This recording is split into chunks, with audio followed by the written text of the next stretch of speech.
There's no place like home, especially if home refers to Bravo, land of the housewives, the Saviorvers, and now the McBee Dynasty, real American cowboys. Brothers Stephen McBee Jr., Jesse McBee, Cole McBee, and Braden McBee are bringing the drama from their family-owned farm and ranch in Missouri and serving up a whole lot of beef. Between the family feuds, romantic entanglements, unexpected life turns, and all-out scandals, the show's second season is a no-holds-barred look into the best and most dramatic parts of the American Midwest. And Stephen Jr. and Cole are here to let audiences know ahead of the Season 2 premiere why Bravo will be the perfect home for their drama, teasing what fans can expect. Why is Bravo the perfect home for the McBee Dynasty, real American cowboys? You wouldn't think it on a ranch, but it is full of drama, Stephen Jr. explained. Whether it's the eldest bro yelling to someone in the upcoming season, "Why do you want to make things worse?" or Jesse's fiancé Ali Ventresco wondering aloud if things will work long-term, the McBee Dynasty is sure to pack the drama up to the brim.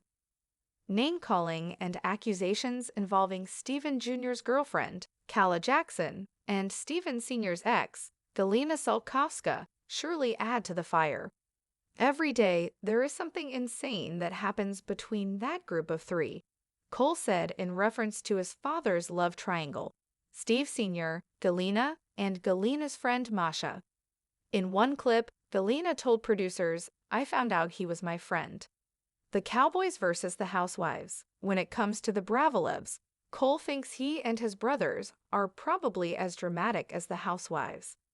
It's easy to see in clips of the upcoming season, whether it's Stephen Jr. telling his brothers, there may be prison time involved, or yelling at Cole, "You think you're the big boy now." During a sit-down with his mother, Christy McBee, the eldest brother wondered if he should sit down by myself in misery. If the McBees had a tagline like the Housewives. Of course, what is a housewife if not for their signature tagline at the opening credits of every episode? That had Stephen Jr. and Cole wonder what their tagline might be should it have been offered in the new Country Fried series. My Bravo tagline would be, "Running an empire ain't easy, but there is no one coming to take my crown," said Stephen Jr., tasked with heading the farm now that his father is no longer in the picture. As for Cole, he created one to reflect his current status as a father-to-be now that his girlfriend, Casey Adkisson, is expecting their first child. "Mine would be, I plant seeds in the field, and off," he said as he and Stephen Jr. laughed. "I think it's pretty good." Ahead of the series' Bravo premiere on Monday, June 30, don't miss the McBees' best farm living tips for the housewives should any of them find their way to Gallatin, Missouri. The dusty, golden light of a Missouri sunset painted the sprawling McBee Ranch in hues of amber and rose.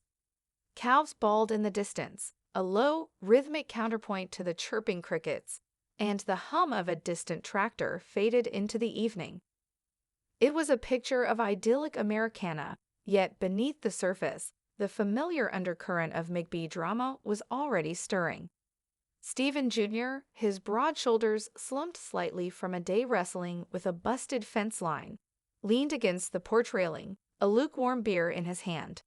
The weight of the ranch, now squarely on his shoulders since his father, Stephen Sr., had, shall we say, realigned his priorities, which mostly involved chasing Galina and her friend Masha across state lines, felt heavier than usual. He missed the simple days when his biggest worry was a runaway steer, not managing a multi-million-dollar beef empire, and the tangled personal lives of his entire family. Inside, the kitchen was abuzz with controlled chaos. Jesse, ever the peacekeeper, was attempting to mediate a simmering argument between his fiancée, Ali, and his mother, Christy. Ali, her usually bright eyes narrowed, was questioning the long-term viability of their relationship, a refrain that had become increasingly common since the cameras had arrived. Christy, a woman who had weathered more emotional storms than any prairie, simply stirred a pot of chili with a determined silence that spoke volumes. Cole, meanwhile, was oblivious to the tension, humming off-key as he meticulously wiped down the countertops, a newfound domesticity blossoming within him since Casey's pregnancy announcement. The thought of becoming a father filled him with a quiet joy, a stark contrast to the usual McBee whirlwind. His tagline for the show, "I plant seeds in the field, and off," was a self-deprecating nod to his past, but also a hopeful wink at his future. Braden, the youngest, a whirlwind of restless energy, bounced a basketball off the side of the barn, his teenage angst a palpable force even from a distance. He was the least entangled in the adult drama, but the constant presence of the film crew had him more antsy than usual. The gathering storm. The next morning dawned with a clear, hot sky, promising another long day. Breakfast at the McBee house was a tradition, a time for family, food, and inevitably, a fresh round of drama. Stephen Sr., looking surprisingly well-rested for a man who had been out until the early hours, sauntered in, a mischievous glint in his eye.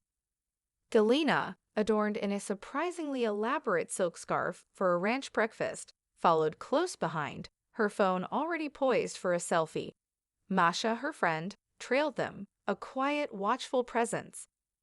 Stephen Jr. took a slow sip of his coffee, bracing himself. "Morning, Dad," he said, his voice carefully neutral. Stephen Sr. chuckled, a booming sound that always seemed to fill the room. "Morning, son. Ready for another day of making beef, or are we going to talk about that little misunderstanding with the South pasture?" The misunderstanding was a polite term for Stephen Sr.'s impulsive decision to sell off a prime piece of grazing land without consulting anyone. It had been the genesis of one of Stephen Jr.'s most memorable on-camera outbursts, a moment where he had genuinely feared prison time involved due to the sheer rage he felt. "We can talk about the South pasture after we talk about why you decided to bring a camera crew to our family ranch in the first place, Dad," Stephen Jr. retorted, a vein throating in his temple. "Ah, the cameras." Stephen Sr. waved a dismissive hand. "Adds a little spice, don't you think? Keeps things interesting." He winked at Galena, who giggled, a sound that grated on Stephen Jr.'s nerves. Allie, who had been listening intently, finally spoke up, her voice tight. "Interesting? Stephen, every day there's something insane happening. My family thinks I've joined a circus." Jessie put a reassuring hand on her arm. "It's just for the show, honey. It'll die down." "Will it?" Allie pulled her arm away. "Or are we just going to keep escalating until someone ends up in jail, like Stephen suggested?" Cole, who had been enjoying a quiet moment with Cassie, cleared his throat. "Speaking of escalating, Galena, what was that I heard about you and Masha last night?" Galena's eyes widened innocently. "Oh, nothing, Cole. Just a little chat." Masha, however, wasn't so subtle. "She found out he was with my friend," she blurted, pointing an accusatory finger at Stephen Sr. The room fell silent. Stephen Sr.'s face, usually so jovial, tightened. Galena looked mortified. Christy, for the first time that morning, stopped stirring her chili, her eyes fixed on the unfolding drama. "Galena," Stephen Sr. said slowly, "we agreed." "Agreed what, Dad?" Stephen Jr. interjected, a cold fury building within him. "Agreed to lie to everyone? To keep secrets?" He looked at Galena. "Is this what you do? Stir up trouble, then play the victim?" "Stephen Jr." Galena gasped, her hand flying to her chest. "How dare you? How dare you?" Calla Jackson, Stephen Jr.'s girlfriend, who had been quietly observing, finally spoke, her voice deceptively calm. "You come into our home, you cause trouble, you mess with his father, and then you act surprised when people call you out. Every day, there is something insane that happens between that group of three," Cole muttered to Casey, shaking his head. The Cowboys versus the Housewives.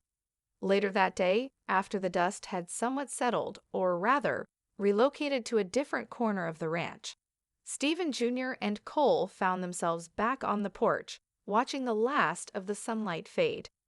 "You know," Cole said, breaking the silence, You wouldn't think it on a ranch, but it is full of drama. Probably as dramatic as the housewives, huh? Stephen Jr. snorted. More so, maybe. At least the housewives usually know they're signing up for it.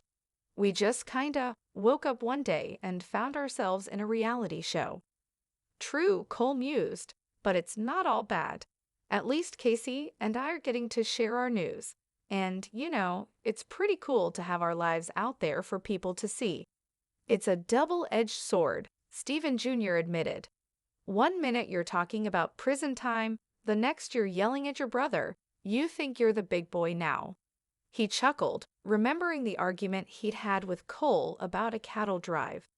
Sometimes I just want to sit down by myself in misery. Cole grinned. Yeah, but then what would the cameras do? Besides, misery loves company, especially if that company is a national audience. The conversation shifted to the housewives, a world that seemed light years away from the dusty fields and hardworking ethos of the McBee Ranch. Yet, in their own way, the McBees had stumbled into a similar realm of manufactured drama and heightened emotions.